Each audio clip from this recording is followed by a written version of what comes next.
6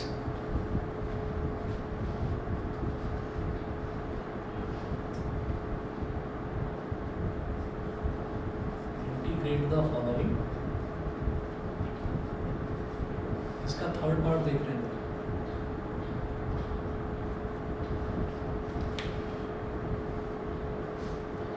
x plus 1/x का whole cube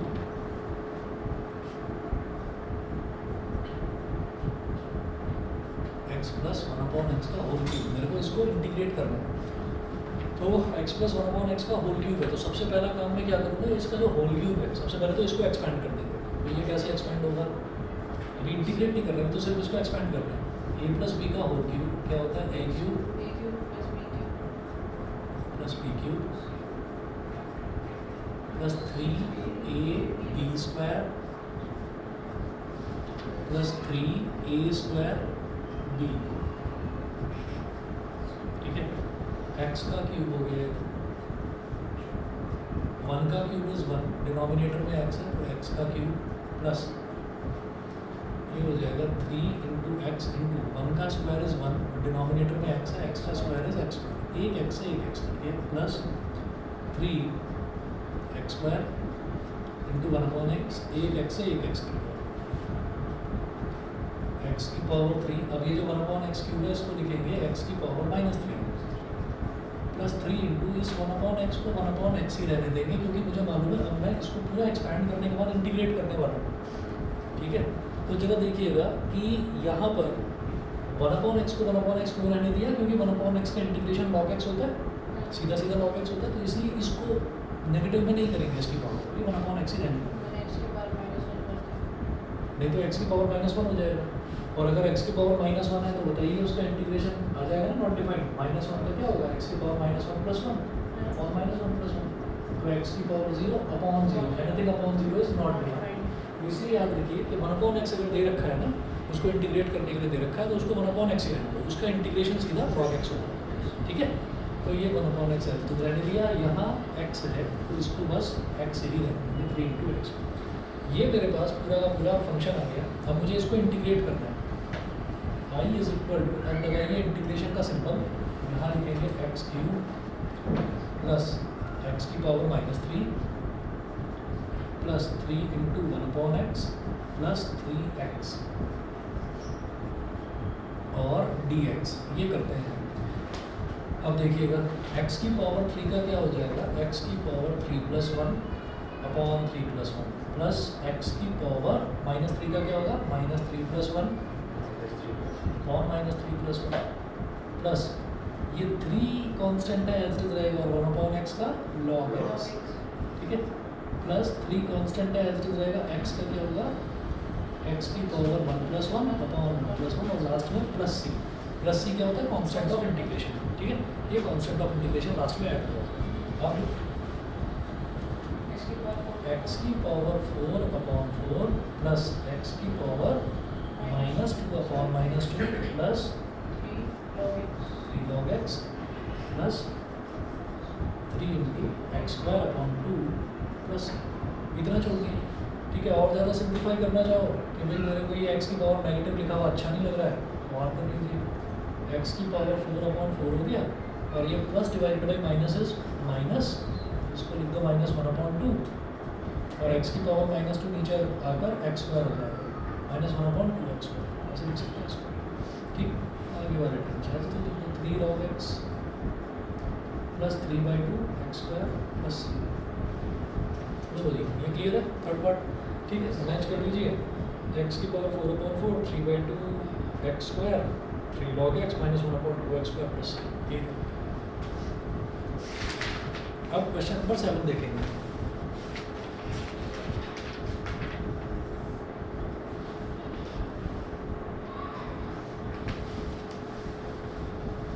अभी ये आप सभी बच्चों के लिए बिल्कुल नया है इंटीग्रेशन, डेरिवेशंस वगैरह आएंगे, जो कि पहला वाला जो चैप्टर है लिमिट्स एंड मेजरमेंट, उसमें तो कोई डेरिवेशन ऐसे नहीं आने वाले जिसमें इंटीग्रेशन और डिफरेंशिएशन की जरूरत पड़े।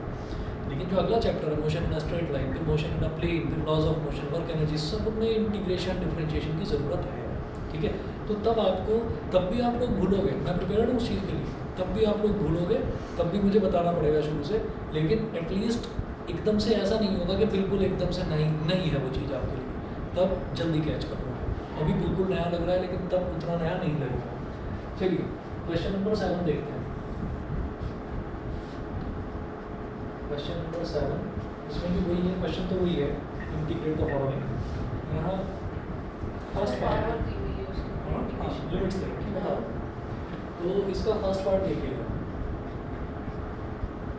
I is equal to integration lower limit और अपर लिमिट 1 और 4, इधर 1 है लोअर लिमिट, अपर लिमिट 4 है, और ये root x dx। Root x का मतलब क्या है, x की पावर 1/2, x की पावर 1/2 और dx, और इंटीग्रेशन 1 से 4। I is equal to x की पावर 1/2, तो ये हो जाएगा x की पावर 1/2 प्लस 1 और 1/2 प्लस 1, बस इंटीग्रेशन तो ये हो गया सीधा। और फिर स्क्वायर ब्रैकेट लगा लें, जैसे यहाँ पर हमने इंटीग्रेशन करा, सबको इंटीग्रेट कर दिया और लास्ट में प्लस ही कर दिया। लेकिन जब हमको लिमिट्स दे रखी होती हैं तब हम क्या करते हैं, इंटीग्रेट करने के बाद स्क्वायर ब्रैकेट लगाते हैं। स्क्वायर ब्रैकेट लगाने के बाद यहाँ लिखते हैं लोअर लिमिट और यहाँ लिखते हैं अपर लिमिट। ठीक है जी, अब आगे देखते हैं क्या करना है। x की पावर 1/2 प्लस 1 इज x की पावर 3/2 और डिनोमिनेटर में भी 3/2। तो चीज़ें बिल्कुल सीधे सीधे याद रखिए, जैसे डिनोमिनेटर का डिनोमिनेटर न्यूमरेटर से मल्टीप्लाई हो जाता है। ठीक है, तो ये 3/2 का बन जाएगा 2/3 x की पावर 3√2 सॉरी x की पावर 3/2, इसको सीधे सीधे याद रखिए, ये हो जाता है x रूट एक्स। इधर अलग से समझा रहा हूँ, x की पावर 3/2 ये है, तो ये क्या हो जाएगा, इसको ऐसे लिख सकते हैं x की पावर 1/2 का क्यूब, क्योंकि पावर की पावर मल्टीप्लाई हो जाती है। 1/2 अगर 3 पे मल्टीप्लाई हो जाएगा तो क्या आएगा, x की पावर 3/2। ठीक है, और x की पावर 1/2 क्या होता है, यही तो रूट एक्स होता है, यही तो रूट एक्स होता है। तो रूट एक्स की पावर 3, रूट एक्स की पावर 3 क्या हो जाएगा, under root x into under root x into under root x. Under root x into under root x is x, और ये रूट एक्स है। तो इस तरह से देखिए, x की पावर 3/2 को सीधा याद रखिए, x रूट x बोलते हैं इसको। x की power 3/2 is x root x। ठीक, तो इसलिए x की पावर 3/2 को मैंने x रूट x बोल दिया। डिनोमिनेटर का डिनोमिनेटर चूंकि न्यूमरेटर में आ जाता है तो दिस इज इक्वल टू 2/3। ये 2/3 एक कांस्टेंट है, इसको ब्रैकेट के बाहर निकालो। 2/3 ब्रैकेट के बाहर आया, अंदर क्या बचा, x root x। Lower limit is 1, upper limit is 4। ठीक है, आगे का काम अब करते हैं। 2/3 हमने ये देखा था लास्ट क्लास में भी कि ये जो x रूट x है, इसमें हम क्या करेंगे, एक बार अपर लिमिट डाल देंगे, तो 4 इंटू √4 ये हो जाएगा 4√4 माइनस, फिर माइनस करते हैं और फिर लोअर लिमिट, तो 1√1।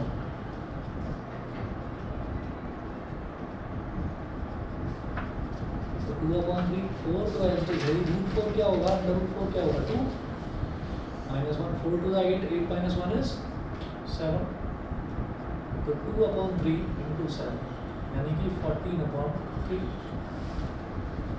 यही आंसर दे रखा है, 14/3, समझ गए मैं। ठीक है, तो एक तो मैंने इसका फर्स्ट पार्ट करा दिया। ठीक, और देखता हूँ 5 पार्ट्स हैं, कहने को अभी भी 5 कर सकते हैं। ठीक, लेकिन 3 छोड़ रहा हूँ, 2 करा रहा हूँ, बाकी के 3 छोड़ रहा हूँ, वो 3 जरा ट्राई करें। नहीं हो तो साफ बता देना कि तीनों नहीं हुए, तीनों करा दो। ठीक है, पर एक बार ट्राई जरूर करना, ज़्यादा से ज़्यादा अटकोगे ना कोई बात नहीं। तो मैं इसको करवा रहा हूँ आपको।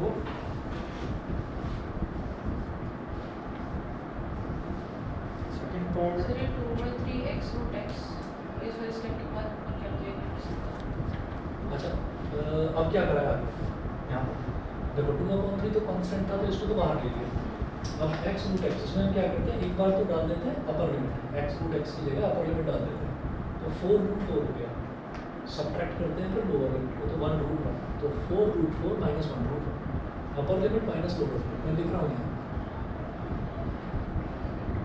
अपर लिमिट, पहले अपर लिमिट डालेंगे फिर लोअर लिमिट डालेंगे। और सब्ट्रैक्ट करेंगे। कुछ भी हो, कैसा भी इंटीग्रेशन में रखा हो, कहीं ऐड नहीं होगा अपर और लोअर लिमिट, सब्ट्रैक्शन ही होगा, अपर में से लोअर का सब्ट्रैक्शन। ठीक है, अब देखेंगे इसका सेकंड, आगे का छोड़ो, थर्ड पार्ट देखेंगे।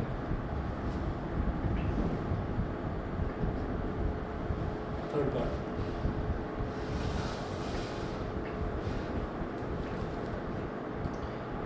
पार्ट में दे रखा है integration minus pi by two plus pi by two cos x D x.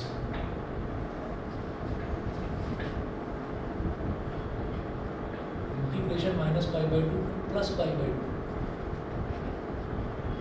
Cos x D x. अच्छा, मैंने एक चीज़ आपको बताई थी कि ये जो पाई होता है ना, ये एक और अलग यूनिट होती है किसकी, एंगल्स की ही।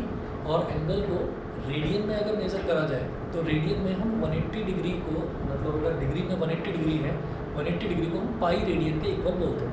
ठीक है, तो पाई बाई टू क्या हो जाएगा, पाई जो है वो 180 डिग्री के इक्वल है, तो पाई बाई टू कितने डिग्री के इक्वल, 90 है ना, 90 डिग्री हो गया।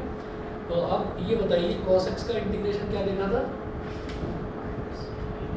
नहीं ये याद रखना, कॉस एक्स का डिफरेंशिएशन तो माइनस साइन एक्स होता है, लेकिन कॉस एक्स का इंटीग्रेशन प्लस साइन एक्स ही होता है। ठीक है, तो ये हो गया sine x, sine x minus pi by two को हमने लिख दिया माइनस 90 डिग्री, और इसको लिख दिया प्लस 90 डिग्री। अब क्या करेंगे, एक बार एक्स की जगह 90 डिग्री आ जाएगा, साइन 90 डिग्री माइनस एक बार एक्स की जगह आ जाएगा माइनस 90 डिग्री, ये हो गया। अब साइन 90 डिग्री अभी लिखो as it is, sine 90 degree sine minus theta, ये रूल है, बायो वाले याद रख लें, मैथ्स वालों तो मैथ्स में अभी आप ट्रिग्नोमेट्री चैप्टर करेंगे उसमें आप करेंगे, तो बायो वाले याद रख लें कि साइन के आगे एंगल अगर नेगेटिव आता है तो ये नेगेटिव साइन बाहर निकल जाता है। ठीक है, नेगेटिव साइन प्लस साइन 90 हो जाएगा, बिल्कुल सही। ये माइनस तो था ही, ये माइनस बाहर आ गया, तो ये आपका पास हो जाएगा माइनस साइन 90। ठीक है, और कॉस में क्या होता है, कॉस में अगर अंदर नेगेटिव साइन है तो वो नेगेटिव साइन अंदर ही छूमंतर हो जाता है, पॉजिटिव में ऐसे ही कन्वर्ट हो जाता है, उसमें नेगेटिव साइन बाहर नहीं निकलता। ठीक है, बायो वालों को सीधा सीधा याद रखना है, और मैथ्स वालों को ये ध्यान रखना है, मतलब मैथ्स वालों को तो खैर इन सबके प्रूफ करवाए जाएंगे प्रॉपर, ट्रिग्नोमेट्री वाला चैप्टर अच्छा बड़ा चैप्टर है। माइनस माइनस प्लस हो गया, साइन 90 प्लस साइन 90, साइन 90 भी 1 और ये वाला साइन 90 भी 1, 1 प्लस 1 हो गया। ठीक है, तो लेकर बैठना 10-15 मिनट, ट्राई लगाना, हो जाए ठीक है, नहीं तो मुझे बता देना। ठीक है, तो इसके मैंने 3 पार्ट्स छोड़े हैं, और किसी ने अगर क्वेश्चन नंबर 6 जो इससे पहले वाला वो भी नहीं करा हो तो ट्राई करना है, खुद ट्राई करके अटकना ज़्यादा बेटर है। चलिए जी आगे चलते हैं। Units and measurement. Units and measurement में हमने फिजिकल क्वांटिटीज़ के बारे में देखा था पहले,